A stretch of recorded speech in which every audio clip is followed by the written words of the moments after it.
뉴욕 증시는 기업들의 실적 호조로 상승 마감했습니다. 다우지수는 0.25% 올랐습니다. 이집트 소요 사태로 하락세를 보이던 유럽 증시는 소폭 반등했습니다. 독일 닥스 30 지수는 0.23% 올랐습니다. 국제유가는 미국의 고용 증가 부진에 달러와 강세의 영향으로 1.7% 내린 배럴당 89달러 3센트로 장을 마쳤습니다. 미국의 지난달 실업률은 9%로 21개월 만에 최저 수준으로 떨어졌습니다. 하지만 신규 고용은 3만 6천 건으로 예상치인 14에서 15만 건을 크게 하회했습니다. 지난달 미국 소매업체들의 판매 실적이 폭설에도 불구하고 4.2% 늘어난 것으로 나타났습니다. 미국 나스닥 전산망이 지난해 수차례 해킹당한 것으로 알려졌습니다. 나스닥 운영사 측은 고객 정보 유출 가능성이 없다고 밝혔습니다.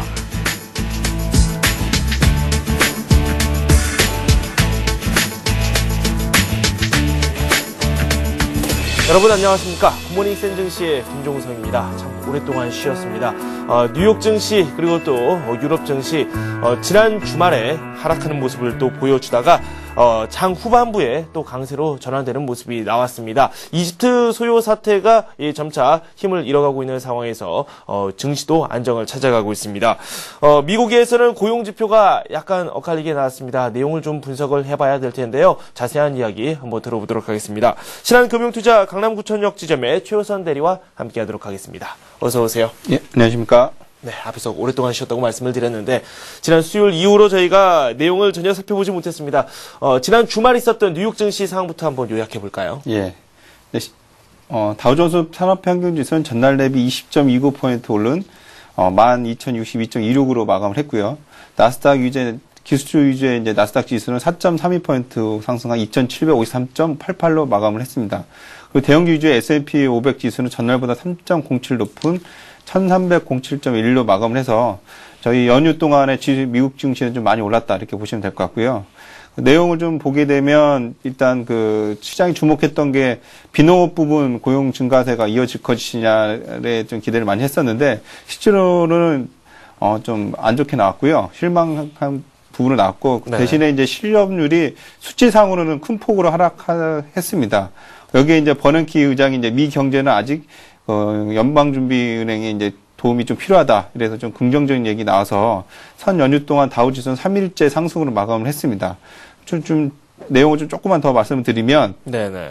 그 버넌키 미 연방준비제도 이사회 의장이 미국 경제가 여전히 연준에 도움 필요하다는 입장을 얘기를 했었는데, 이 부분이 이제 그 2차 지금 진행하고 있는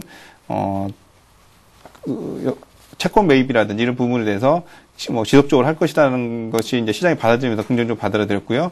또한 또 그 통화정책 회의를 주재한 ECB, 그러니까 유럽 중앙은행 장클로드 트리세 총재가 인플레이션은 이제 중기적 문제다 하면서 인플레이션에 대해서 좀 그 강한 얘기를 했던 것에서 좀 물러나서 이 부분이 일단은 시장이 받아들였고. 이라크 친 무라바크 세력과 이제 반정부 시위가 주요 충돌이 이어졌지만 가장 유가랑 연결되는 문제가 이제 수에즈 운하인데 네네. 수에즈 운하가 일단은 뭐 안전하다. 계속 뭐 폐쇄하지는 않을 것이라는 기대감 때문에 지수는 일단은 긍정적으로 받아들여서 상승해서 마감을 끝났습니다. 네. 미국 증시에 또 영향력이 됐었던 그런 지표를 살펴봐야 되겠죠. 먼저 고용 지표부터 살펴보도록 하겠습니다.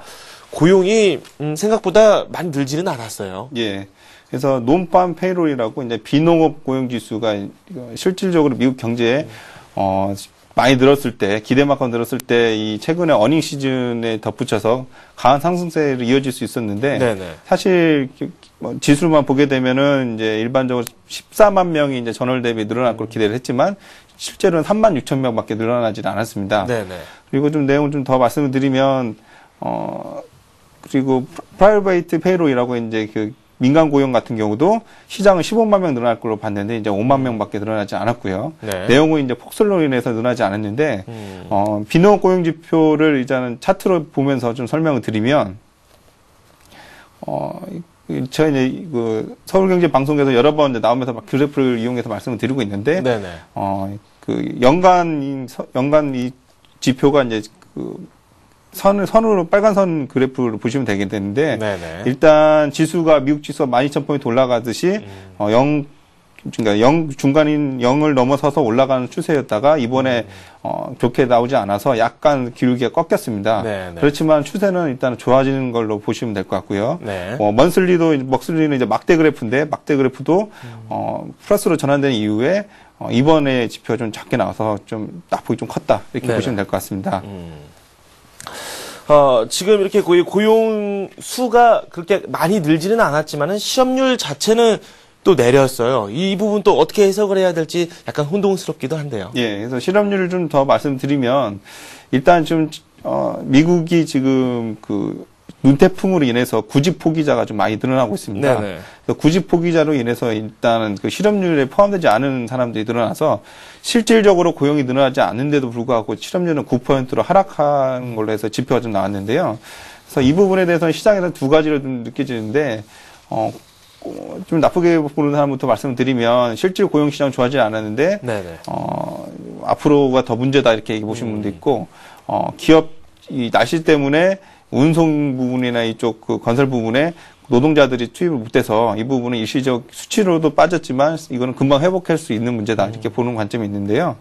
일단 이것도 그래프를 보고 좀 말씀을 드리면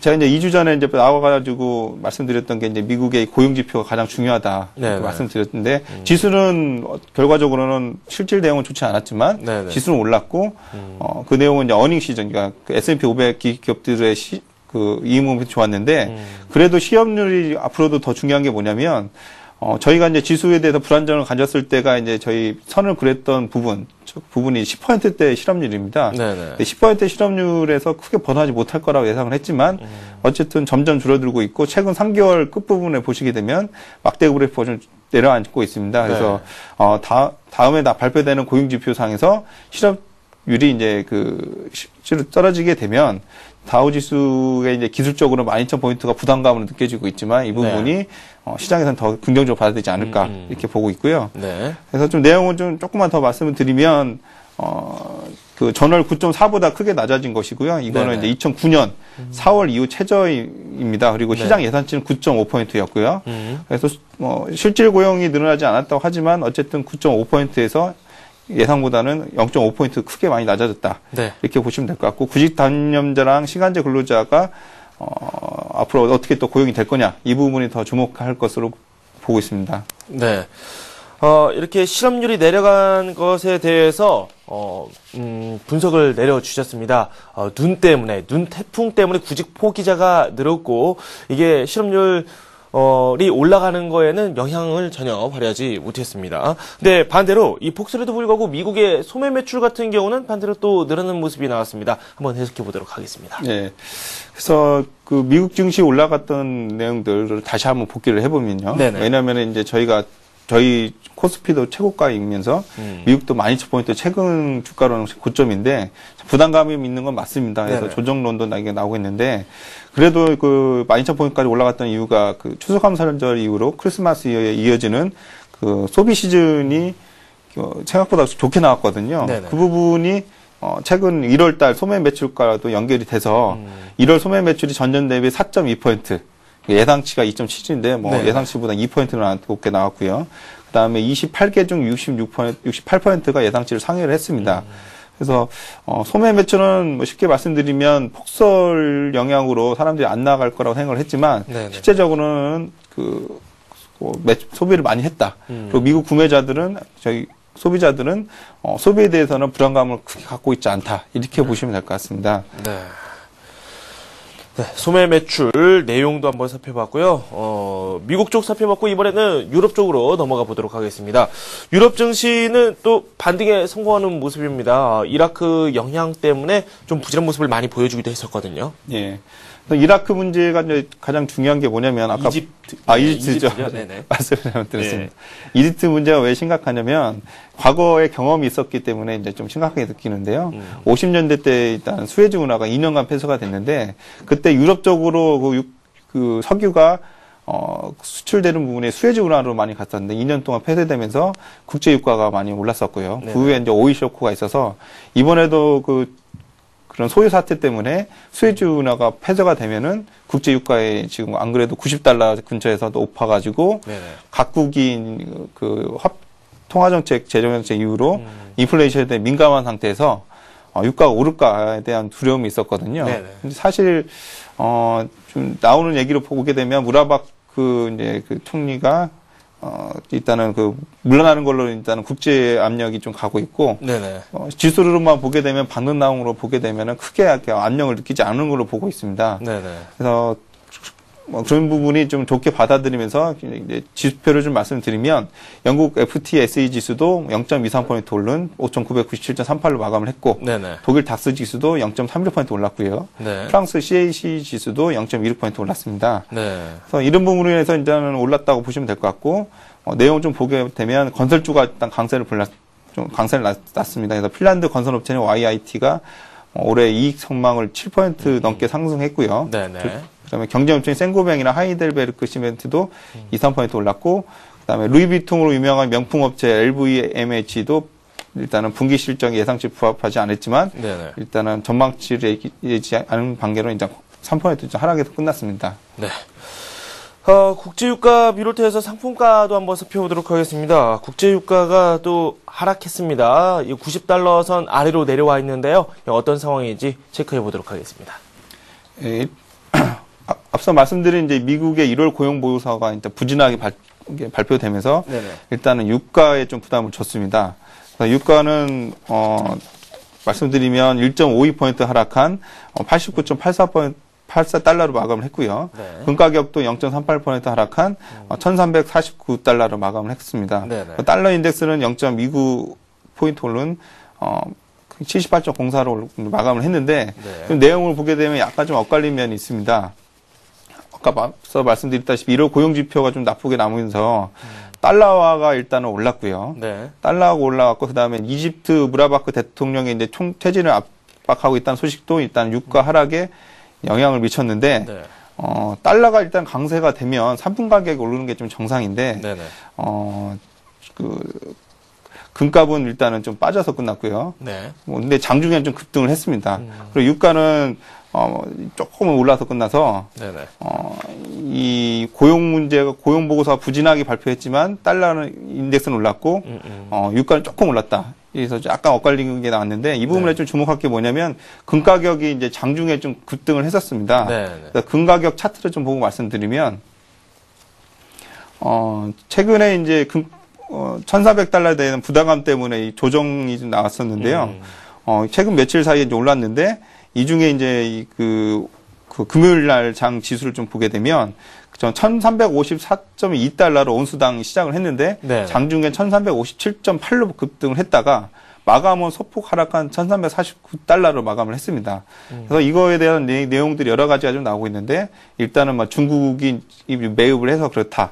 이런 네. 얘기가 있고, 춘절 연휴 때 그런 게 있다고 나오고 있고요. 그다음에 헤지 펀드가 이제 금값이 충분히 하락했다고 생각해서 공격적으로 매입했다는 가설이 있는데, 네네. 이 부분을 좀 개인적으로는 좀 주목해야 한다는 점이 뭐냐면, 일단은 인플레이션 우려감 속에서 금값이 하락세 추세 중에 급등했다는 점 자체가 유럽 중앙은행이 일단은 인플레이션을 때문에 금리를 올리겠다고 강경론이 나오다가 약간 늦췄거든요.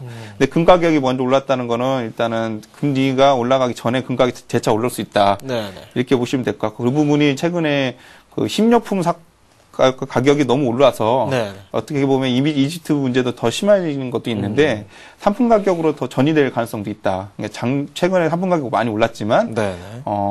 이 금 가격이 신호로 인해서 다시 오를 수 있다. 이렇게 볼 수도 있을 것 같습니다. 네, 단기적인 저점 확인을 거쳐서 다시 한번 상승세를 기록할 것이다. 네, 금값에 대해서는 그런 전망을 내려주셨습니다. 경제지표 전망을 한번 확인해 봐야 되겠죠.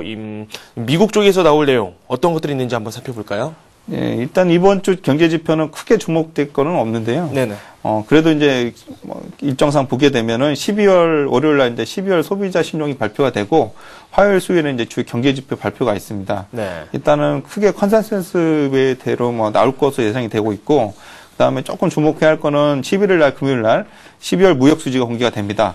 그래서 이제 전월 383억 달러 적자보다 확대된 405억 달러, 420억 달러 적자가 좀 예상이 되는데 이 부분이 얼마나 개선이 될 거냐가 네. 일단은 좀 주목해야 할 것 같고요. 네. 그 다음에 좀 수요일 날 버냉키 의회 발언이 주목을 할 것 같습니다. 네네. 그래서 일단은 통화정책 관련해서 미국 경제 진단은 완만한 통화정책으로 일단은 지속하겠다. 그러니까 미국 경제는 완만히 성장하고 있기 때문에 네. 완만한 완화적 통화정책을 실행하겠다고 했는데 이 부분이 그대로 얘기할 건지를 좀 주목해야 할 것 같습니다. 네.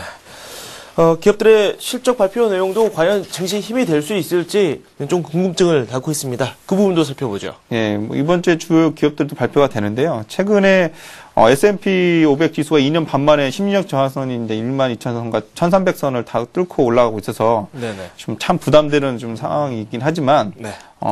좀 시스코, 코카콜라, 크래프트 등이 이제 실적 발표 예상이 되고 있는데 이부 기업들이 일단은 좋은 실적을 발표하게 되면 일단은 그 기술적으로는 부담감이 있지만은 하락에 어떤 버팀목이 되지 않을까 이렇게 기대하고 있습니다. 네. 일단 12,000선 회복을 하긴 했는데 미국 시장 또 어떻게 될지 모르겠어요. 이게 또 경제 지표 자체가 고용 자체도 점차 좀 불안감을 더 낳고 있는 건 사실이고요. 예. 네. 어떻게 저희가 전망할 수 있을까요? 그래서 저희가 이제 글로벌 증시를 SEN 증시로 이제 저희 시청자분들이 보는 이유가 네네. 세계 경제에 의해서 이제 우리나라 지수가 많이 움직이기 때문에 뉴스를 이제 같이 보는 거거든요. 네네. 그렇기 때문에 이제 저희가 주목하는 게 다우 지수인데 다우 지수 차트를 보고 좀 간단하게 말씀을 드리도록 하겠습니다. 다우 지수 차트를 보게 되면은 이제 제가 막 선으로 그어놨는데요. 네네. 2007년도 때 이제 제일 좋았던 지수가 이제 2007년 10월 11일 날 14,198.02포인트로 올랐었습니다. 네. 이때가 저희도 2,000포인트가 올랐었고요. 제일 안 좋았을 때는 이제 금융위기 후에 2009년 3월 6일 날 6,470.11포인트까지 빠졌었습니다. 네. 그래서 이 고점과 저점을 빼게 되면은 한 7,727.91포인트 되는데, 네. 지금 현재 금요일 날 지수가 지금 12,092포인트로 해서 회복이 73포인트 정도 회복을 했습니다. 근데 우리나라 지수는 지금 전고점을 돌파했거든요. 2,080포인트를 돌파해서. 네네. 그래서 제 개인적인 생각은 일단은 이 낙폭에 대한 반등을 30%는 기술적 반등을 볼 수 있고 50%는 정책 방향이 된다. 정책 효과로 나올 수 있다고 보고 있고 네. 70% 넘어가게 되면은 일단은 실제로 정책 효과가 나면서 경기 확장기를 보고 있는데 네네. 나쁘게 보게 되면은 일단은 70% 상승을 하게 되면은 조정에 대한 우려감이라든가 부담감이 있지만 네. 실제로 주식이 경제에 선행한다는 점을 좀 생각을 해보게 되면 긍정적인 시각을 보게 되면은 이 기업 실적이 좋아지게 되면 결과적으로는 고용을 늘게 되고 있거든요. 네네. 특히 우리나라도 설문조사에서 비정규직이나 정규직을 더 뽑겠다 이렇게 보고 있기 때문에 네네. 저희가 이 실업률 때문에 좀 이 지수에 좀 발목을 잡았지만 이 부분도 긍정적으로 회복될 수 있다. 결과적으로는 12,000포인트가 일부 조정 볼 수 있지만 추세적으로는 더 갈 수 있다는 건 점을 좀 생각을 하시고 네. 주식 투자하실 때 과도한 우려는 좀 삼가하시는 게 낫지 않을까 이렇게 개인적으로 생각하고 있습니다. 네. 우려보다는 조금은 기대를 해보는 게 낫겠다. 예, 그런 말씀이신 거죠. 네. 알겠습니다. 신한금융투자 강남구청역 지점의 최우선 대리와 지금까지 함께했습니다. 고맙습니다. 예, 감사합니다.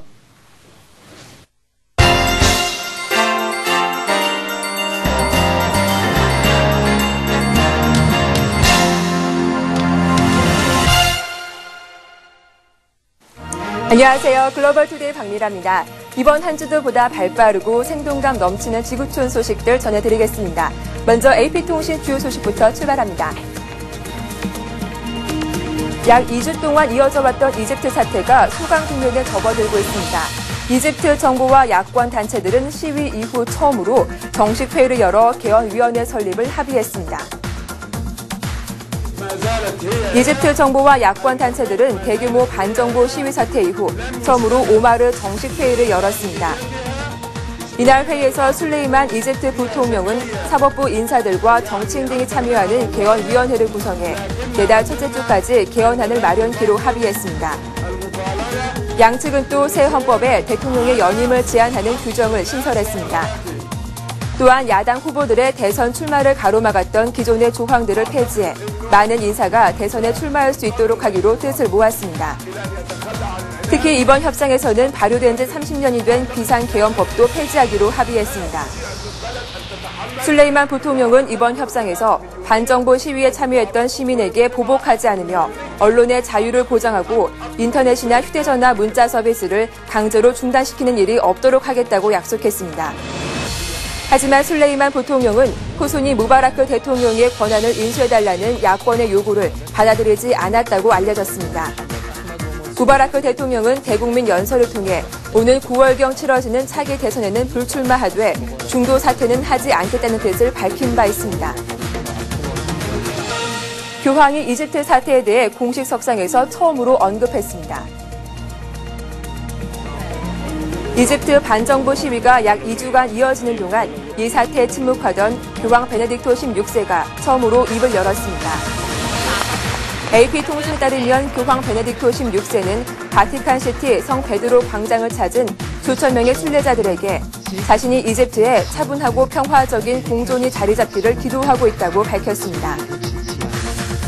교황은 사랑하는 이집트에서 벌어지는 민감한 상황을 예의주시하고 있다고 전했습니다. 또한 이집트에서 공통의 선을 공유하는 차분하고 평화적인 공존이 자리 잡기를 하느님께 기도하고 있다고 말했습니다. 이는 이집트 반정부 시위가 촉발된 이후 지금까지 침묵을 지키던 교황이 이 사태에 대해 공식적으로 처음 언급한 것입니다. 온갖 스캔들에도 요지부동인 베를루스코니 총리의 퇴진을 요구하는 집회가 이탈리아 곳곳에서 열렸습니다. 미성년 나이트클럽 댄서와의 성매매 의혹 등 추문이 끊이지 않는 실비오 베를루스코니 이탈리아 총리의 퇴진을 요구하는 집회가 밀라노 피렌체 등지에서 열렸습니다. 유로 뉴스에 따르면 북부 밀라노에서는 세계적인 작가 움베르토 에코와 로베르토 사비아노 등 사회 운동가들이 베를루스코니 퇴진을 요구하는 집회를 했습니다. 수천 명이 모인 밀라노 집회에서 움베르토 에코는 베를루스코니를 후순위 무바라크 이집트 대통령에 비유하면서 두 사람 모두 퇴진을 요구하는 국민의 목소리를 무시하고 있다고 비난했습니다. 로베르토 사비아노는 정부를 비판하는 사람들을 탄압이라는 대가를 치르게 될 것임을 잘 알고 있다면서 자신은 이러한 위험을 회피하지 않을 것이라고 말했습니다. 집회 참가자들은 이탈리아의 자유와 정의를 위해 베를루스코니가 퇴진해야 한다고 목소리를 높였습니다. 피렌체에서도 수백 명이 거리 집회를 갖고 베를루스코니 총리의 퇴진을 요구했습니다. 한 여성 참가자는 취재진에게 이대로 가면 이집트처럼 될 것이라고 경고했습니다. 23년간의 독재 정권을 붕괴시킨 튀니지에서 과도 정부에 대한 불만이 증폭돼 시위가 다시 확산되고 있습니다. 아랍권 반정부 시위의 진원지가 된 튀니지에서 시위가 이어져 여파가 지속되고 있습니다. 튀니지 남부의 케빌리에선 시위에서 보안군의 최루탄 통에 머리를 맞은 젊은이 한 명이 사망했다고 현지 통신이 전했습니다. 시위에 참가한 시민들은 과도 정부에 포함돼 구정권 인물을 내쫓으라고 촉구하면서 과도 정부 측이 혁명을 이용하려는 어떠한 시도도 삼갈 것을 경고했습니다. 통신은 젊은이들이 케빌리타운 외곽의 검문소에 불을 내려는 것을 보안군이 제지하는 과정에서 발생한 부상자 중 한 명이 사망한 것이라고 설명했습니다. 또 전날 시위에서 4명이 숨진 북서부 케이프타운에서는 이날 시위 참가자들이 경찰서로 몰려가 서류와 장비를 챙긴 뒤 불을 질렀다고 통신은 전했습니다. 전날 시위에 참가한 시민들은 현지 경찰서장 할레드 가주아니가 권력을 남용했다면서 해고를 요구해왔습니다. 상황은 가주아니가 시위 참가자 한 명을 때리면서 악화됐습니다. 경찰은 경찰서를 공격하려는 시위대를 향해 발포해 최소한 2명이 숨지고 17명이 부상을 입었습니다. 부상자 중 2명이 이후 추가로 사망해 케이프타운 시위에 따른 사망자 수는 4명으로 늘어났습니다. 아랍권 반정부 시위가 지속되고 있습니다. 이라크에서는 사회 기반 시설 확충을 요구하는 시위가 곳곳에서 벌어졌습니다. 이라크의 남부 항구 도시인 바스라에서 시민 1,500여 명의 주청사 부근에서 시위를 벌였습니다. 시위 과정에서는 청사를 경비하던 경찰과 시위대 간의 가벼운 몸싸움이 벌어지기도 했습니다.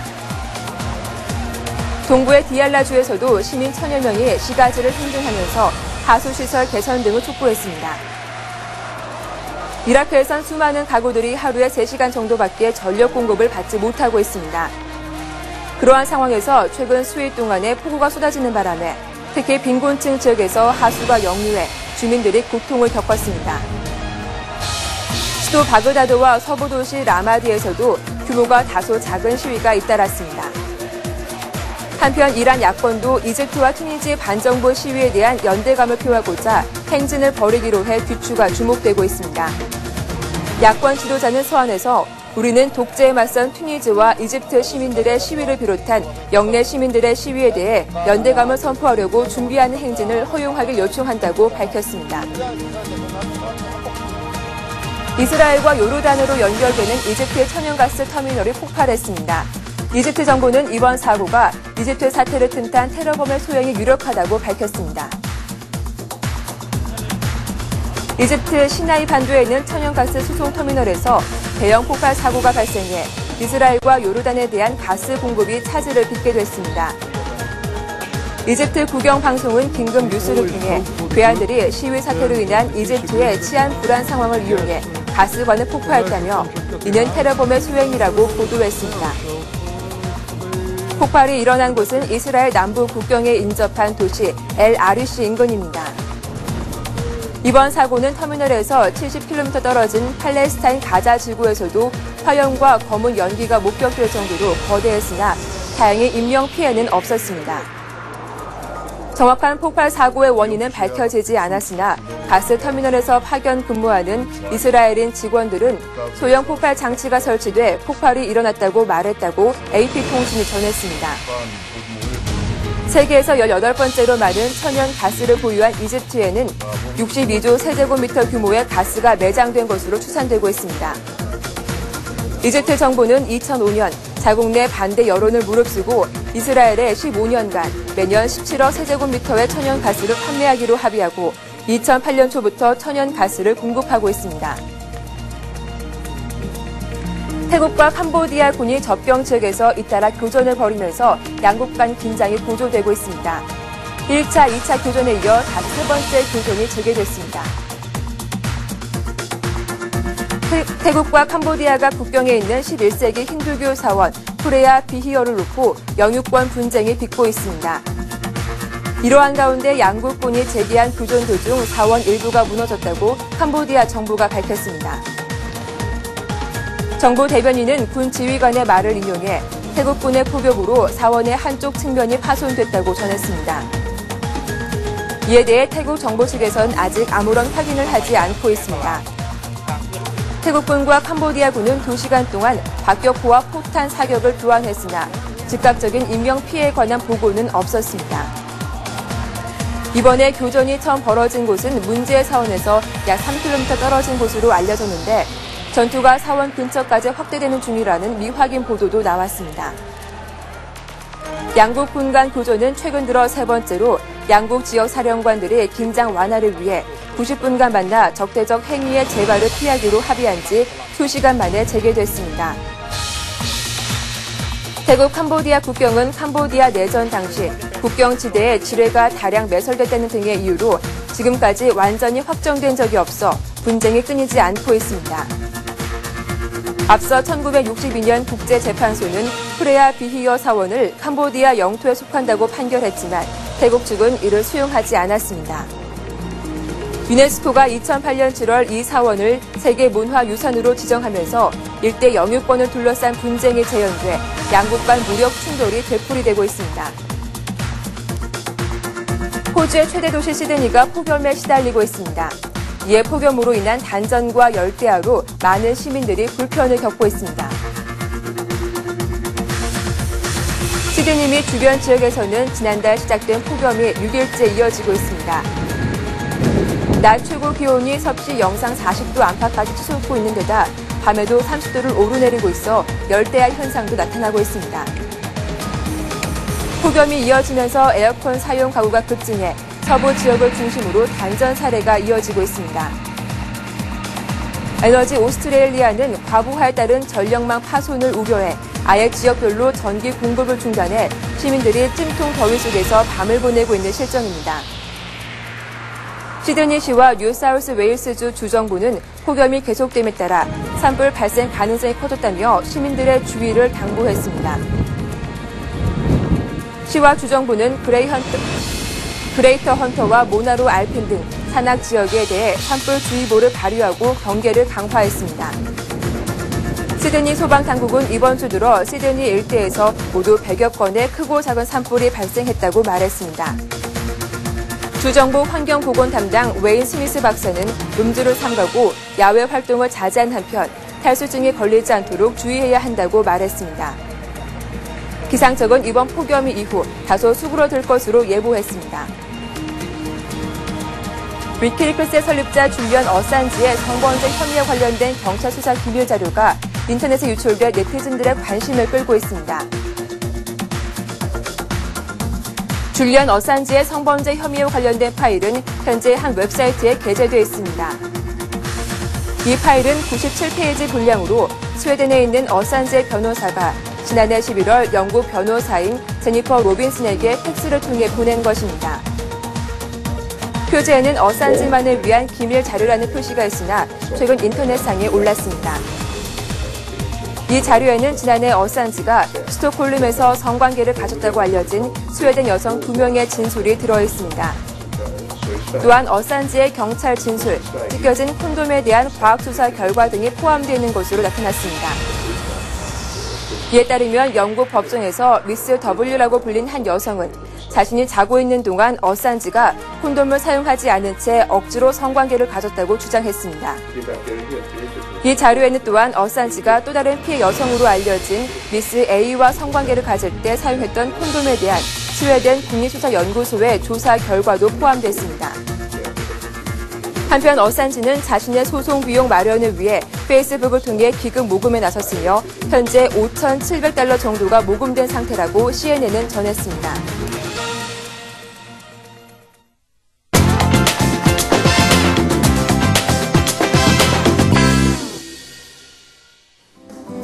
혈관을 파괴시킬 것처럼 열량이 무시무시한 햄버거 들어보셨나요? 영국에서는 5,000칼로리가 넘는 햄버거가 눈길을 끌고 있습니다. 영국 텔포드시에 위치한 햄버거 전문점 오스카 디너는 지난해 1월 중순부터 버거 한 개당 열량이 5,000칼로리에 달하는 세트 메뉴를 내놨습니다. 타이타닉 버거라 이름 붙인 이 햄버거는 450g의 쇠고기 패티와 베이컨 6조각, 닭가슴살 2조각, 그리고 감자 와플과 양파링, 치즈, 토마토로 구성됐습니다. 이 버거의 무게는 1.1kg에 달하는데요. 여기에 밀크쉐이크와 감자칩, 샐러드 등이 함께 나오기 때문에 세트 메뉴를 다 먹을 경우 총 열량은 6,000칼로리가 넘습니다. 다 먹으면 혈관이 파괴될 것처럼 무시무시하다는 이유로 혈관 파괴 버거라고 불리고 있는데요. 이 햄버거 전문점에서는 약 2주 전부터 이 세트 메뉴를 45분 내에 모두 먹는 이벤트를 진행하고 있습니다. 이 미션을 성공하면 식비를 받지 않고 가게 내부에 마련된 명예의 벽에 사진을 걸어준다고 합니다. 현재 100명이 넘는 사람이 도전했지만 성공한 이는 단 15명에 불과하다고 합니다. 호주에서는 독특한 태아 사진이 화제가 되고 있습니다. 뱃속에 있는 태아가 엄지손가락을 치켜 세운 모습이 포착됐는데요. 호주에 거주하는 한 임산부가 이색 초음파 사진을 공개했습니다. 뱃속의 아기가 엄지손가락을 치켜 세운 채 엄마에게 마치 최고라는 메시지를 보낸 것 같은데요. 화제의 주인공은 도나 세이어 씨. 세이어 씨는 임신 20주차 검진을 받으러 병원에 갔다가 이 같은 사진을 받았습니다. 한 병원에서 초음파 검사를 받던 세이어가 검진을 끝내려던 찰나 태아가 엄지손가락을 치켜 세운 건데요. 순식간에 일어난 일이었습니다. 사진을 본 의사와 간호사도 놀라움을 금치 못했습니다. 세여 씨는 뱃속에서 괜찮다는 아이의 신호인 것 같다며 빨리 나아서 귀여운 아이를 보고 싶다고 말했습니다. 사진을 본 해외 누리꾼들도 다양한 의견을 전했는데요. 너무 귀엽다며 걱정하고 있었던 엄마의 마음을 태아가 안심시켜준 것 같다고 말했습니다. 주인의 품에서 사라진 지 2년여 만에 애완견이 돌아와 화제가 되고 있습니다.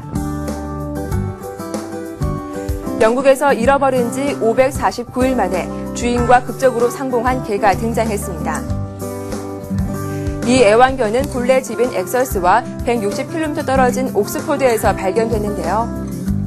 무려 18개월 만에 주인을 찾은 이 개의 이름은 아치. 푸들종인 이 강아지는 어느 날 갑자기 눈앞에서 사라져 가족들의 마음을 아프게 했습니다.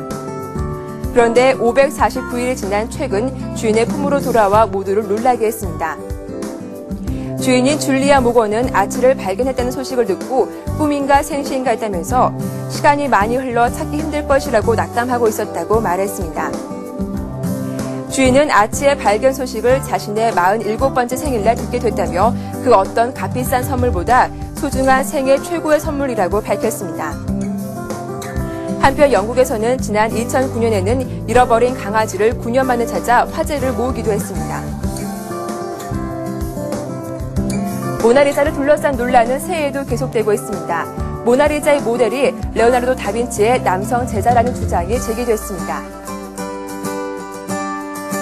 이탈리아의 미술사학자 실바노 빈센티는 모나리자의 모델이 다빈치의 남성 제자라고 주장했습니다. 빈센티가 주장한 남성 제자는 살라이로 알려진 지안 지아코모 카프로티입니다. 살라이는 1490년부터 다빈치의 제자로 그의 밑에 있었습니다. 빈센티는 다빈치의 작품 세례 요한은 살라이를 기초로 그렸으며 모나리자의 코와 입도 살라이가 모델이라고 강조했습니다. 이번 주장은 모나리자를 둘러싼 가설 중 하나로 인식되고 있습니다. 그노간 모나리자 모델이 피렌체 상인의 부인인 게라르 디나라는 주장 등 수많은 이론이 제기되어 왔는데요. 살라이가 모델이라는 주장도 이번이 처음은 아니라고 합니다. 전설의 동물인 유니콘을 연상케 하는 독특한 생김새 동물이 중국에서 뜨거운 관심을 모으고 있습니다. 화제의 주인공은 중국 안후이성의 한 농가에서 기르는 양입니다. 주인이 직접 사진을 찍어 인터넷에 올린 것을 계기로 이 양은 뜨거운 관심을 받으며 신비의 동물이라는 별명을 얻기도 했습니다. 실제로 주인이 올린 사진에서 양은 이마에 30에서 40cm의 긴 뿔 하나가 곱게 솟아 있었는데요. 순양의 경우 뿔을 갖긴 하지만 뿔 2개가 아래를 향해 동그랗게 말리는 것이 일반적인데요. 이 양의 뿔은 신비한 모양을 하고 있습니다. 한편 이 양은 전설의 동물 유니콘을 닮았다는 소문이 번지면서 이 고장의 명물이 됐습니다. 평일에도 근처 도시에서 오는 관광객들로 집 앞이 붐빌 정도라고 주인은 말했습니다. 이 양이 유명해지자 직접 사겠다고 나선 사람들도 적지 않은 것으로 전해졌는데요. 하지만 주인은 결코 돈을 받고 팔 생각이 없다며 분명하게 잘라 말했습니다. 오늘 글로벌 트리에서 준비한 소식은 여기까지입니다. 보다 생동감 넘치는 소식으로 내일 다시 인사드리겠습니다. 고맙습니다.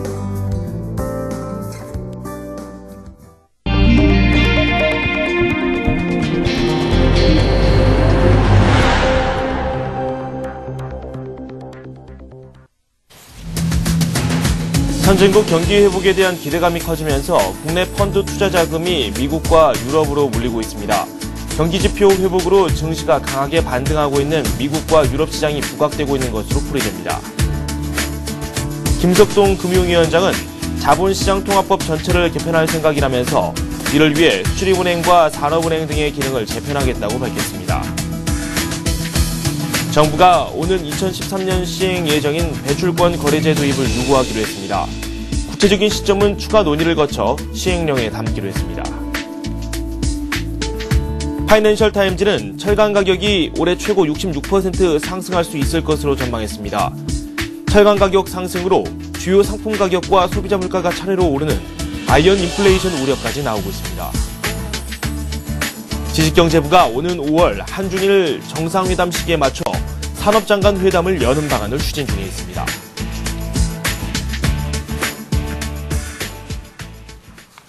네, 서울경제신문 이종배 기자와 함께하도록 하겠습니다. 어서 오세요. 예, 안녕하십니까?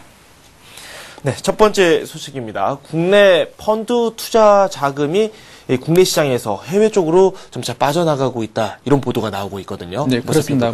국내 주식시장 상승세가 지속되면서요. 네. 국내 주식형 펀드에서 자금이 빠져나가고 있고요.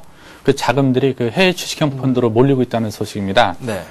금융정보업체인 FM 가이드에 따르면은 올 1월 한 달 동안 해외 주식형 펀드 가운데요. 그 북미 펀드하고 유럽 펀드에만 각각 그 335억 원, 또 775억 원의 자금이 순유입됐다고 밝혔는데요. 네네. 특히 이제 그 유럽 펀드에 자금이 순유입된 것은 그 지난 2008년 11월 이후 26개월 만에 처음인 것으로 알려지고 있습니다. 네네. 눈길을 끄는 것은 이제 같은 기간 그 국내 주식형 펀드에서는 1조 8천억 원, 또 해외 이머징 펀드에서는 한 200억 원 가량의 자금이 빠져나갔다는 사실인데요. 네네. 그 아마도 이 면에는 그 해외 선진국 경기 회복에 대한 기대감이 작용하고 있는 것 같습니다. 한마디로 뭐 국내 주식이 너무 고점으로 보는 시각이 일부 있고요. 네. 여기에다 그 이머징 펀드의 경우 뭐 그 부작용 우려가 부각되면서 네네. 그 상대적으로 그 해외 선진국 펀드가 인기를 끌고 있는 것으로 조사되고 있는데요. 실제로 뭐 지난달 31일 기준으로 그 북미 펀드하고 유럽 펀드의 수익률을 뭐 단기 수익률을 조사해 보면요. 네. 그 뭐 신흥아시아 브릭스 펀드 등 이머징 펀드의 성과를 크게 앞지른 것으로 나타났습니다. 네네. 그 전문가들에 따르면은 그 앞으로 그 선진국 펀드의 그 자금 유입은요, 그 지속될 것으로 보고 있습니다. 국내 시장 고점 이야기는 계속해서 나오고 있네요. 네, 그렇죠. 미국이나 예. 다른 신흥 시장 쪽으로 좀 더 자금이 몰릴 것이다. 이런 평가가 많이 나오고 있고 국내 투자자들도 이런 점을 많이 파악을 하고 있는 것 같습니다. 다음 소식 살펴보도록 하겠습니다. 김석동 금융위원장이 자본시장 통합법 이 법령에 대해서 대대적인 개선에 나서겠다 이런 취지의 발언을 또 했어요. 네, 그렇습니다. 그 김석동 금융위원회 위원장이 그 자본시장 통합법 전체를 개편하겠다 이런 발언을 했습니다. 김 위원장은 뭐 자투폰 시행 2주년을 맞아서요. 그 기자들과 인터뷰를 가졌는데요. 뭐 그 자리에서 뭐 파워풀한 그 투자은행이 있어야 한다. 그것이 없이는 뭐 대한민국의 미래가 없다고 전제하고요. 네. 시장 주도를 개편해서 그 금융시장에 그 혁명적 비평을 일으킬 것이다. 이렇게 말하면서 그 자통법 개편 의사를 밝혔는데요. 네. 아울러 그는 그 자통법이 국회를 통과하는 과정에서 새로운 규제가 추가됐고요. 글로벌 금융까지 발생해 그 법의 취지가 빛을 발했다면서요. 네네. 규제 혁신을 통해서 그 금융산업의 그 비즈니스가 폭발적으로 일어날 수 있도록 할 것이라고 그 개편 방향도 좀 언급했습니다. 네네. 사실 그 자통법은 뭐 증권업, 자산운용업, 선물업, 그 신탁업 등 그 6개 그 자본시장 관련 업종을 통합한 법인데요. 네. 지난 그 2007년 8월 국회를 통과했고요. 또 2009년 2월 4일부터 시행되고 있는 법입니다. 네네. 하지만 그 첫 출발부터 그 여러 이해관계가 부딪히면서요. 워낙 그 6개 업종이 통합되다 보니까 여러 이해관계가 많이 부딪혔거든요. 네네. 이해관계가 부딪히면서 그 법안이 그 당초 취지에서 크게 퇴색했다. 네. 이런 평가가 나오고 있는데요. 뭐 김 위원장의 이번 발언은 그 시행 2주년을 맞았고 이번 기회에 그 자통법 전면을 수정하였다. 이런 뜻으로 네. 해석되고 있는데요. 네. 뭐 새로 바뀔 뭐 자통법 개편의 아마 주요 핵심은 그 IB, 그 대형 투자은행이 살아날 수 있도록, 그 생겨날 수 있도록 그 관련 규제를 획기적으로 개선하는 것으로 요약될 수 있을 것 같습니다. 네. 그리고 정부가 온실가스 감축을 위해서 이 탄소배출권 거래제 시행을 이 목표로 내놓았었는데 시행 시기가 좀 뒤로 늦춰질 것 같습니다. 산업계의 의견을 적극 반영했다는 그런 그렇습니다. 이야기가 들려오고 있어요. 산업계는 일단 그 탄소배출권 거래제에 대해서요. 뭐 시행하는 것에 대해서는 반대를 하지는 않고 있지만 그 해외 선진국도 아직 시행 시기를 정하지 못했는데 그 우리나라만 앞서 시행하는 것은 너무 큰 부담이 된다. 이런 네네. 입장을 밝혔는데요. 그 정부 소식통에 의하면은 그 정부는 이제 그 당초 그 2013년 시행할 예정이었던 그 배출권 거래제를요. 일단 유보하기로 했습니다. 네. 그 세부적으로 보면은 뭐 배출권 거래제 도입 시기를 2013년에서 2015년 사이로 하대요. 구체적인 시점은 뭐 추가 논의를 거쳐서 그 시행령의 단계로 가닥을 잡았는데요. 네. 그 시행령에 닿는다는 것은 그 사항에 따라서 언제든지 바뀔 수 있다는 것을 의미하는 것으로 해석되고 있습니다. 네. 아마도 그 이 같은 그 정부 결정 이면에는요. 현재 그 미국, 일본, 중국, 인도 등 그 주요 국가들이 그 자국 산업의 그 국제 경쟁력 보호를 해서 그 탄소 배출권 거래제를 계속 연기하고 있거든요. 네. 네. 이런 점이 작용한 것 같습니다. 네.